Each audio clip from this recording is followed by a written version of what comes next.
उषा के 2 बेटे थे, ऋषभ और सुनील। ऋषभ उसका सौतेला बेटा था। उषा हमेशा ही अपने सगे बेटे सुनील को ज्यादा प्यार करती थी।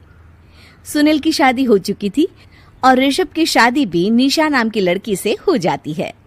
उषा सुनील की पत्नी कीर्ति को ज्यादा प्यार करती थी। एक दिन वो अपनी बहू कीर्ति के लिए साड़ी ले आती है। ये लो बहू, तुम्हारे लिए साड़ी लाई हूँ। कल पड़ोस की शादी में जाना है ना, तुम यही पहन कर चलना। तभी वहाँ ऋषभ आ जाता है। अरे माँ, तुम निशा के लिए साड़ी नहीं लाई? वो भी तो कल शादी में जाएगी ना? हाँ, वो भी जाएगी, पर उसके पास तो काफी साड़ी होंगी ना। अभी अभी तो शादी हुई है तुम दोनों की, तो उसी में से कोई पहन लेगी वो। ऋषभ ये सुनकर उदास हो जाता है। तब निशा कहती है, आप उदास क्यों होते हो जी? सही तो कह रही हैं मम्मी जी। मेरे पास तो बहुत साड़ियां हैं और सारी की सारी नई हैं। मैं उन्हीं में से कोई पहन लूंगी। वो बात नहीं है निशा।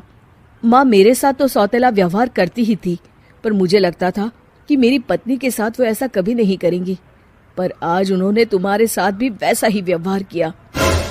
ऋषभ उदास होकर अपने कमरे में चला जाता है। ऋषभ को उदास देखकर निशा को अपनी सास पर बहुत गुस्सा आता है। एक दिन उषा सुनील को कुछ पैसे दे रही होती है।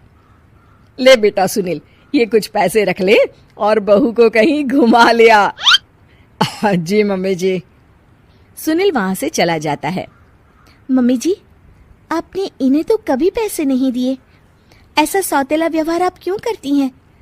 बहू, ये किस तरह से बात कर रही हो तुम अपनी सास से? कोई ऐसे सवाल करता है क्या अपनी सासू से? सास? अरे जिस दिन से मैं इस घर में आई हूँ ना, आपने तो मुझे अपनी बहू माना ही नहीं। हमेशा कीर्ति भाभी के लिए ही सब कुछ लाती हैं। मुझे तो आज तक आपने कुछ दिया ही नहीं। क्या मैं जानती नहीं कि आप ऐसा क्यों करती हैं? देख निशा, तू अपना काम कर, समझी? मेरे से बहस करने की कोई जरूरत नहीं है। तभी वहां ऋषभ आ जाता है। निशा, माँ से ऐसे बात नहीं करते। तुम जाओ अपने कमरे में। हाँ, जा रही हूँ। मुझे भी इनसे बात करने का कोई शौक नहीं है। निशा अपने कमरे में चली जाती है और ऋषभ भी वहां आ जाता है। निशा, तुमने माँ से क्यों झगड़ा किया? क्योंकि आप तो कुछ कहते ही नहीं, बस चुपचाप सहते रहते हैं। किसी को तो आवाज उठानी होगी ना। कोई बात नहीं निशा, तुम गुस्सा मत करो, शांत हो जाओ।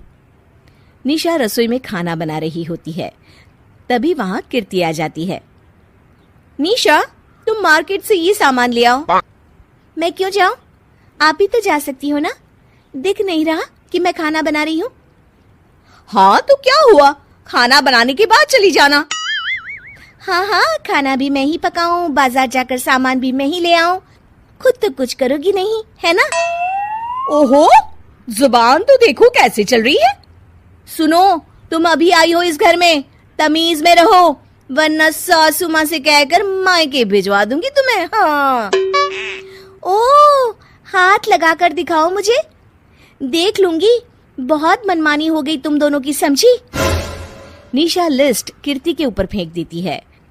कीर्ति निशा को मारने आती है तो निशा उसका हाथ मोड़ देती है। मर गई रे, छोड़ मेरा हाथ। आज के बाद मुझसे कोई बदतमीजी की तो अच्छा नहीं होगा। कीर्ति रोते हुए अपने कमरे में चली जाती है। उस निशा चुड़ैल ने मेरा हाथ मोड़ दिया, मुझे नहीं रहना इस घर में। अरे कैसी बेकार की बातें कर रही हो? अरे निकालना ही है तो ऋषभ और निशा को निकालेंगे। नहीं, मुझे अलग घर चाहिए। कान खोलकर सुन लीजिए, हम दोनों इस घर से जल्द जाएंगे। आप नए घर का इंतजाम कीजिए बस। मैं इन दोनों के साथ ज्यादा नहीं रह सकती। हाँ, वैसे मैं भी कुछ दिनों से सोच रहा था। अच्छा हुआ तुमने कह दिया, मैं माँ को भी बता देता हूँ। माँ, वो क्या करेंगी तुम्हारे साथ जाकर? मैं चाहती हूँ कि तुम और मैं, बस हम दोनों ही कहीं शिफ्ट हो जाएं, इस सब झमेले से दूर। अरे पर माँ को यहाँ छोड़कर इस तरह से जाना ठीक नहीं रहेगा कीर्ति। वैसे वो तुम्हें कितना प्यार भी तो करती हैं। नाम का ख्याल रखती है, क्योंकि तुम सगे बेटे हो ना, इसलिए। तुम अगर सौतेले होते तो मेरे साथ भी ऐसे ही सलूक करती जैसे अभी तुम्हारे सौतेले भाई और उसकी पत्नी से करती है। अरे पर फिर भी फिर भी कुछ भी नहीं। देखो, या तो हम दोनों इस घर से कहीं दूर जाएंगे या फिर मैं अपने मायके चली जाऊंगी। हाँ, बता देती हूँ। अच्छा बाबा, अच्छा ठीक है। सुनील अपनी माँ से बात करने आता है। माँ, मैं सोच रहा हूँ कि कीर्ति के साथ अलग घर में शिफ्ट हो जाऊं। अरे वाह बेटा, ये तो बहुत अच्छा सोचा है तुमने। कब शिफ्ट होना है हमें? मैं भी पैकिंग कर लेती हूँ। अब नहीं माँ, मैं और कीर्ति ही जाएंगे बस। आप तो यहीं रहो, ये पुश्तैनी घर भी है ना आपका। अरे बेटा, तू तो मेरा सगा बेटा है, तू ही मेरे साथ ऐसा कर रहा है। मुझे अपने साथ ले जा बेटा। तभी वहां कीर्ति आ जाती है। अरे माँ, आपको पता भी है कि किराए के घर में कितना खर्चा होता है, और अगर आपको भी लेकर गए तो और खर्चा होगा। आप तो बस यहीं रहो इसी घर में। कोई बात नहीं सुनील, तुम लोग चले जाओ। माँ यहीं रहेंगी हमारे साथ। हम माँ का ख्याल रखेंगे। तुम लोग अपनी गृहस्थी संभालो।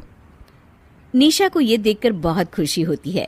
वो मन ही मन सोचती है, अब आया ना ऊंट पहाड़ के नीचे। अब मम्मी जी को पता चलेगा, बड़ा सगा और सौतेला करती रहती थी। सगा बेटा तो जा रहा है छोड़कर, अब आएगी इन्हें अकल, और नहीं आई तो मैं अल्लाह कर रहूंगी। निशा अपनी सास को कैसे अपने सौतेले बेटे से मिलाएगी, जानने के लिए देखिए सौतेली माँ पार्ट 2।